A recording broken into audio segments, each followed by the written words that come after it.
Tengan muy buenos días, alumnos de Técnicas Proyectivas 2. Vamos a continuar con el tema del desiderativo, pero esta vez ya en tanto el contenido. Vamos a ver la ansiedad, angustia y mecanismos de defensa.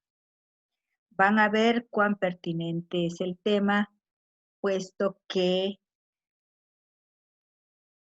la ansiedad es un componente esencial del desiderativo. La ansiedad y la angustia se constituyen en componentes principalísimos dentro del test desiderativo. ¿Qué tenemos como ansiedad? Todos hemos experimentado alguna vez situaciones de ansiedad. Es más, la experimentamos todos los días. Muchas veces hablamos de estrés. En realidad, el estrés no existe. Existen situaciones de ansiedad y muchas veces el cotidiano vivir, nuestro cotidiano vivir, se ha vuelto demasiado ansiógeno, demasiado estresante, hablamos así comúnmente, debido a las múltiples situaciones que debemos enfrentar y que nos producen ansiedad. Vamos a ver, por ejemplo, cómo últimamente los niveles de ansiedad y de angustia han subido hasta situaciones muchas veces alarmantes debido a la pandemia, debido a los múltiples decesos, a los innumerables decesos que hemos sido afectados, a los que hemos sido afectados. Y bueno, el hecho de no poder salir, el hecho de no poder interactuar, el hecho de no poder relacionarnos y ser libres como antes éramos, nos produce situaciones demasiado tensas y de muchísima ansiedad. Por lo tanto, la ansiedad ustedes la viven en hechos comunes de la vida cotidiana, preocupaciones de distinta índole, miedos intensos o simplemente algunos temores. Esto es para que nosotros veamos cómo un tema tan cotidiano lo vamos a ir tratando desde el punto de vista científico. ¿Qué nos dice la psicología sobre esto? Obviamente no podemos abordar un tema tan interesante sin Freud. La ansiedad es la manifestación de un conflicto mental, dice él. También dice de que es la transformación tóxica de nuestras energías, porque el ello, la instancia ello, del ello, demanda objetos, situaciones o simplemente cosas que no pueden ser satisfechos. Los miedos injustificados o incluso la sombra persistente de ciertos traumas enquistados. Todo ello es lo que nosotros vemos, observamos, en forma manifiesta, son conductas que las podemos describir. ¿Y qué es lo que afirma Freud, quien ha desarrollado muchísimo este tema de la ansiedad y de la angustia? Dice que es una condición que afecta en exceso al ser humano. Y claro, el exceso también está dado por las presiones de la vida cotidiana, las presiones de la vida moderna. Es un componente indiscutible de la teoría de la personalidad en su modelo topográfico con el yo, superyo y ello.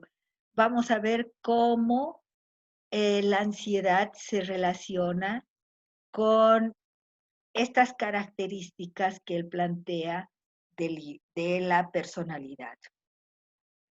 Acá vamos a ver cómo por los conflictos, fricciones y desavenencias con nuestros deseos más profundos, con nuestros instintos y con ciertos hechos inconscientes, producto de nuestras vivencias, es que surge la ansiedad.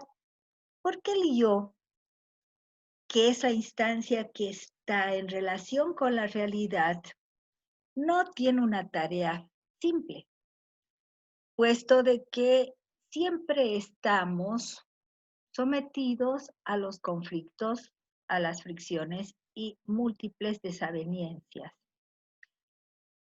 Cotidianamente estamos enfrentando aquello. ¿Y cuál es la instancia que la enfrenta? El yo. Dos, las dinámicas inconscientes negativas generan a menudo diversos tipos de trastornos mentales. Dinámicas inconscientes negativas que producen ansiedad,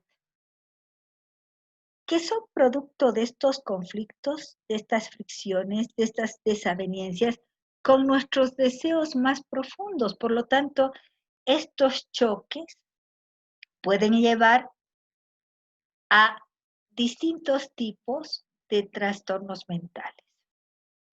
El yo constantemente debe luchar con las exigencias, además del super yo. No se olviden que el yo es la instancia de transacción entre el super yo y el ello. Por lo tanto, por un lado están todas esas pulsiones, esos deseos totalmente inconscientes, producto obviamente de nuestras vivencias, y por otro lado está la realidad, y el yo debe luchar además con esta realidad que impone normas, que impone leyes, que impone formas de conducirse socialmente. ¿Qué pasa con el ello y la ansiedad? El ello es una expresión psíquica donde están contenidos nuestras pulsiones y nuestros deseos. Es la instancia más genuina, revoltosa y energética de nuestra personalidad. Es la que nos gobierna silenciosamente y en forma enmascarada toda nuestra vida. Todos sabemos y hemos leído y hemos estudiado durante estos años, estos últimos años, las características del ello. Y en realidad vamos a afirmar que esta expresión psíquica es la más primitiva nuestra. Además de que yo considero que es la más genuina. El superyo y la ansiedad es la instancia moral, legisladora, regladora, que equilibra nuestra relación con la realidad. Es la que nos juzga, la que nos vigila, la que nos sanciona. Pero también es la que nos culpabiliza, consciente o inconscientemente.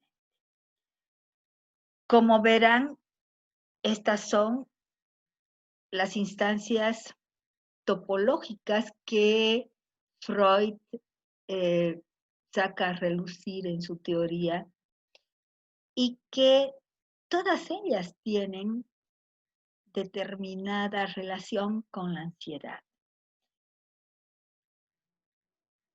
Ahora veremos cómo es esto. O sea, la ansiedad es ese dispositivo que tenemos los seres humanos y que funciona como una alarma que se activa frente a un peligro de la realidad externa o de la realidad interna también. Por lo tanto, veamos, este concepto es muy importante.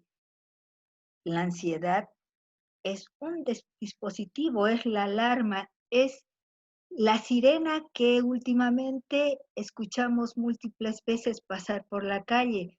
Bueno, la ansiedad es esa sirenita, esa alarma, esa luz roja que se prende frente a un peligro. Este peligro puede ser de la realidad que emana de la realidad externa. Estamos expuestos a múltiples peligros en la realidad externa, como también en la realidad interna. El gran peligro interno, ya vamos a ver cómo es simplemente la culpa. Ya lo vamos a ver. Siempre, la ansiedad siempre ha jugado un rol importantísimo en nuestra sobrevivencia como especie y como individuo. ¿Se imaginan ustedes si no tuviéramos este dispositivo de alarma ante un peligro?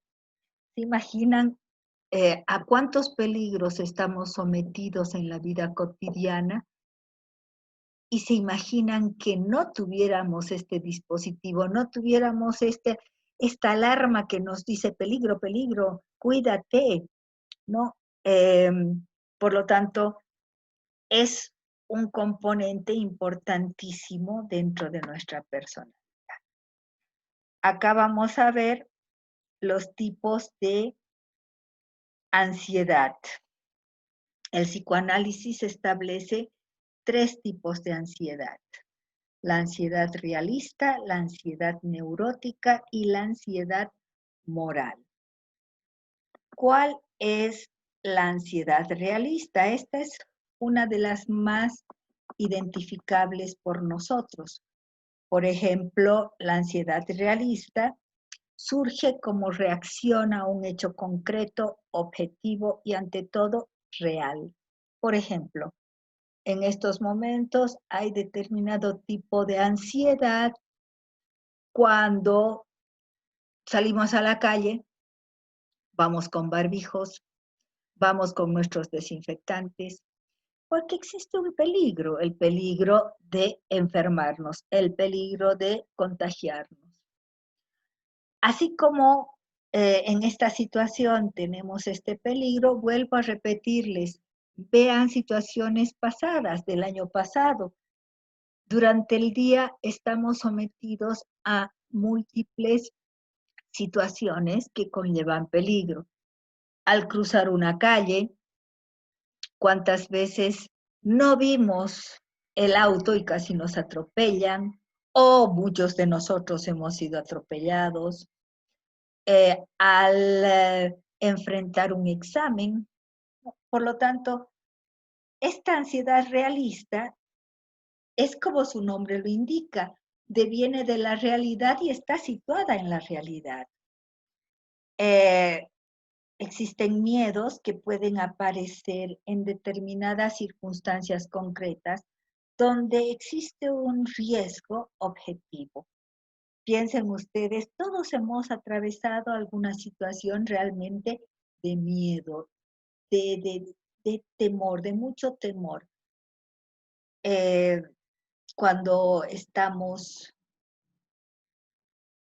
frente a un peligro real, por ejemplo, el hecho de rendir un examen y que nos vaya mal, por ejemplo, el hecho de terminar la relación con un ser querido, por ejemplo, el hecho de simple o llanamente ser reprendidos por mamá o papá. Freud dice, Todos experimentamos ansiedad realista cuando vemos fuego. ¡Fuego! ¿Qué hacemos? Corremos. Cuando alguien se acerca a nosotros con actitud violenta, nos quieren pegar. En nuestra sociedad y en nuestra cultura es muy común los castigos físicos, por lo tanto, ¿cuántos de ustedes no recuerdan la cara del papá o la cara de la mamá en situaciones un tanto agresivas y violentas? Cuando se desata un huracán, un terremoto, cualquier fenómeno ambiental al que estamos sujetos, gracias a Dios en nuestro país no tenemos ni huracanes ni ciclones, tenemos a lo sumo vientos huracanados, vientos fuertes, pero no hemos sufrido de huracanes, no hemos sufrido de terremotos graves. El último fue el de Sipe-Sipe, que ya data de más de 100 años. Por lo tanto, yo siempre digo de que somos un país bendecido, porque no tenemos muchos desastres naturales. Vean a nuestro hermano Chile, como de vez en cuando o con bastante frecuencia tiene tsunamis, tiene terremotos. En cambio, nosotros realmente vivimos en un paraíso. Bueno, todos estamos sometidos a estas contingencias donde hay un riesgo totalmente objetivo. Esta es la ansiedad realista, muy fácil de identificar porque todos estamos sometidos a este tipo de peligros que hacen surgir nuestra ansiedad. La ansiedad neurótica es también llamada la ansiedad secundaria. Surge a partir de la anticipación de hechos o circunstancias. Me va a ir mal, seguro que voy al examen y me voy a tirar, seguro que no voy a gustar, seguro que no, no, no, no. ¿Cómo predecimos? Nos anticipamos al hecho negativamente en múltiples ocasiones. Reaccionamos ante hechos, pensamientos e ideas que solo se gestan en la mente, por eso es ansiedad neurótica. Este tipo de ansiedad tiene mucha relación con el ello, tiene mucha relación entonces con lo pulsional, con los deseos inconscientes, las pulsiones, y así como también con los traumas, porque en el ello no solamente están las pulsiones, sino también los traumas. Es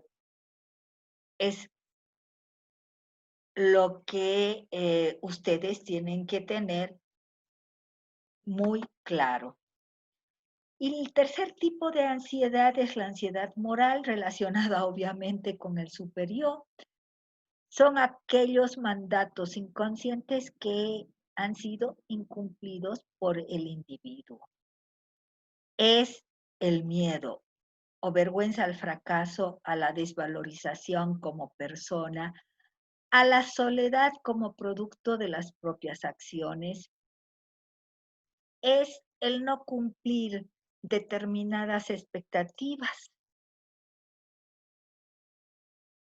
que tienen determinados efectos negativos. Obviamente, esta ansiedad moral depende mucho incluso de la cultura en la que estamos inscritos. Y hasta acá he venido hablando de ansiedad y ustedes dirán, ¿y la angustia? Y vamos a revisar un poco qué dice el psicoanálisis con respecto a la angustia. Dice, es un afecto, o sea, afecto. Es un sentimiento que tiene su origen en la presencia o ausencia de la madre. Fíjense, yo les dije en genética, cómo genética les iba a servir siempre. Y ahora estamos frente a la teoría del apego, Bowley,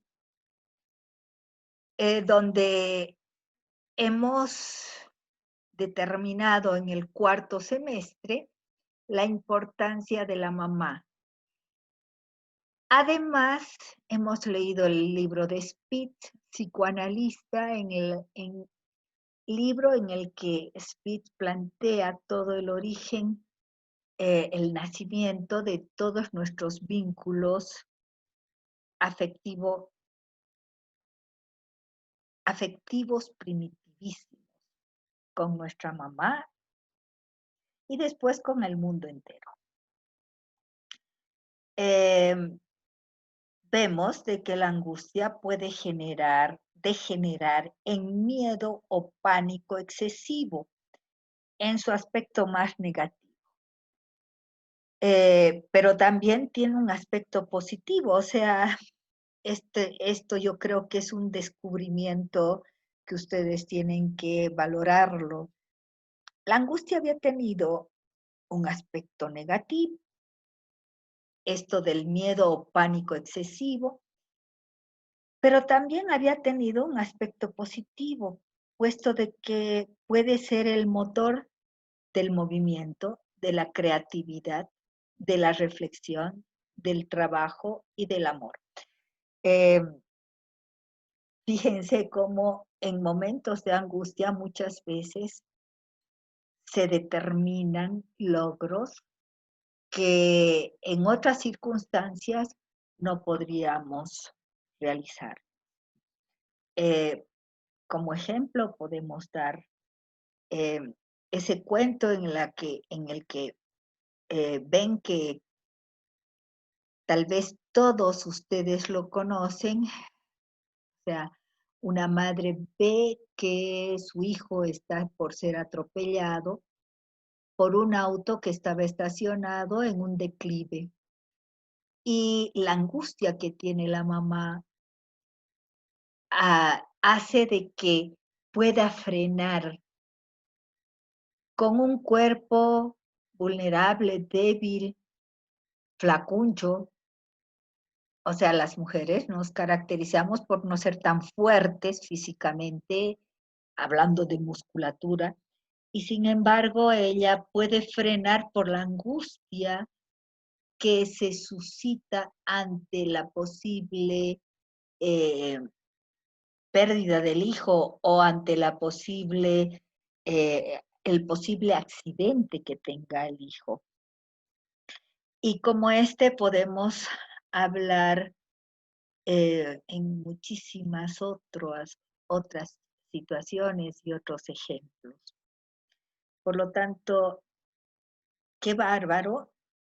Hoy hemos aprendido que la angustia también tiene una faz, tiene una cara positiva.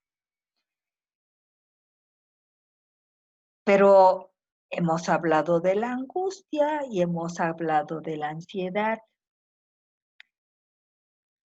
¿Cómo vamos a poder relacionar estos dos grandes temas? ¿Acaso serán lo mismo? Yo quisiera que ustedes vean cómo se conceptualiza a la angustia. Dice, la angustia neurótica es producida por la represión al no poder obtener la satisfacción por la ausencia de la madre. Es la represión la que produce una transformación de la energía libidinal en angustia. Este es el primer planteamiento que hace Freud en 1896. Fíjense cómo habla de una angustia neurótica que tiene un origen en relación con la madre, en la relación que nosotros establecemos con la mamá, y dice que es la represión, la que produce una transformación de la energía libidinal en angustia. Por lo tanto, es la represión la que transforma la libido en angustia. Vamos a ver cómo este concepto cambia. Acá dice, sabiendo que el desarrollo de la angustia es la reacción del yo frente al peligro y constituye una señal para la fuga, también en la angustia neurótica busca el yo escapar a las exigencias de la libido y se comporta con respecto a este peligro interior del mismo modo que si de un peligro exterior se tratase. Por lo tanto, fíjense, habíamos visto de que en la ansiedad, habíamos dicho de que la ansiedad era una señal de alarma ante un peligro, y acá también nos dice lo mismo. Entonces, la angustia es la reacción del yo también frente al peligro, y entonces, ¿será que angustia y ansiedad es lo mismo? Vamos a seguir viendo qué dicen qué dice Freud frente a este tema tan interesante como es la angustia. En, en, en el libro Inhibición, Síntoma y Angustia de 1925, Freud reconceptualiza el tema de la angustia y dice que es una reacción ante una situación peligrosa o señal de alarma ante un peligro interno. El peligro interno está dado a través de lo pulsional, de la libido, como un peligro externo, como es la castración. Pero no tomemos la castración simplemente reducida a la castración del pene, sino hablemos de la castración en general. Hablemos de la castración como frustración. Hablemos de la castración como vacío. Si ustedes ven en inhibición, síntoma y angustia, ya no es la represión quien produce la angustia. ¿Se acuerdan? El primer planteamiento freudiano era de que la represión era la que transformaba la libido en la angustia. Pero acá ya no es la represión quien produce la angustia, sino que precisamente es la angustia quien causa la represión. O sea, acá los factores se invierten. Antes la represión tenía un papel predominante, en cambio en indivisión, síntoma y angustia, Freud dice, no, señores, no es la represión, sino que es la angustia la que produce represión. La angustia ante deseos y ante elementos totalmente prohibidos es de que se produce la represión. Ahora, vamos a ver distintos tipos de angustia. También hemos visto distintos tipos de ansiedad. ¿Se acuerdan? La ansiedad realista, la ansiedad neurótica y la ansiedad moral. Y acá, en inhibición, síntoma y angustia, Freud plantea de que hay distintos tipos de angustia. La angustia real, que sería equivalente a la ansiedad realista, ante un daño que puede provenir del exterior.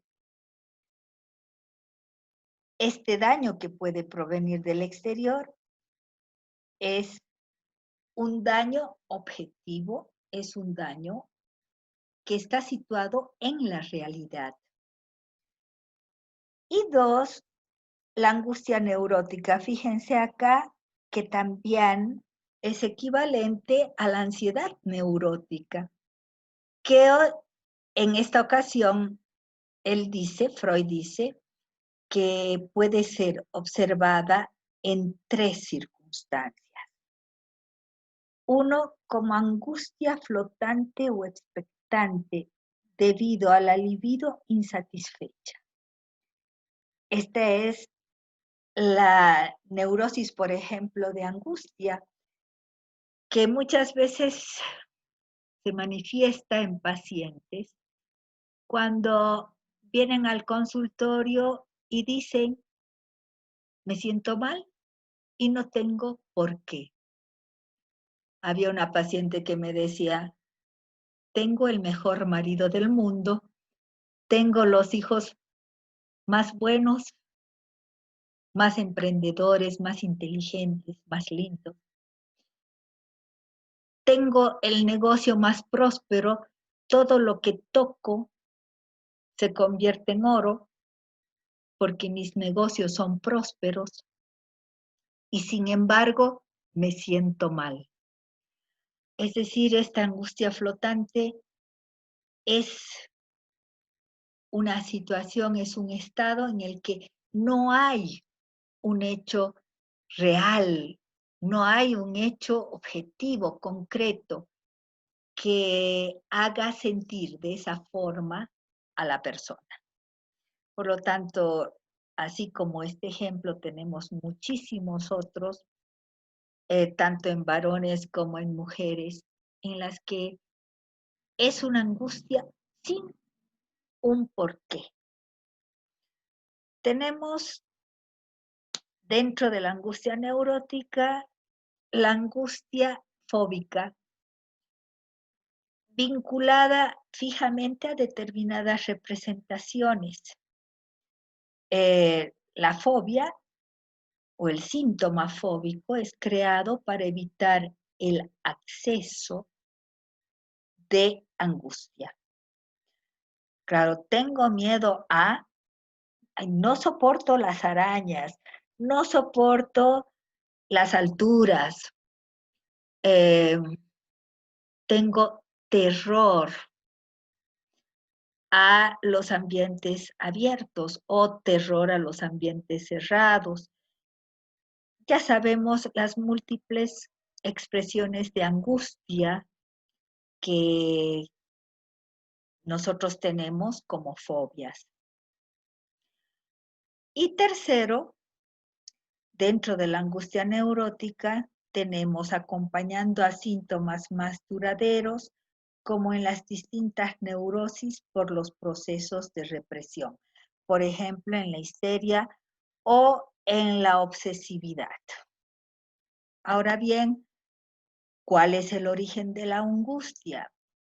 O sea, Freud sitúa a la angustia en el instante traumático y tiene muchas veces que ver con el primer trauma que tenemos los seres humanos, que es el trauma del nacimiento.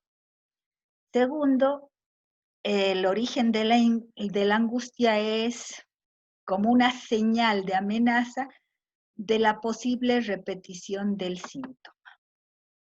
La relación entre angustia y ansiedad la diferencia es simplemente cuantitativa.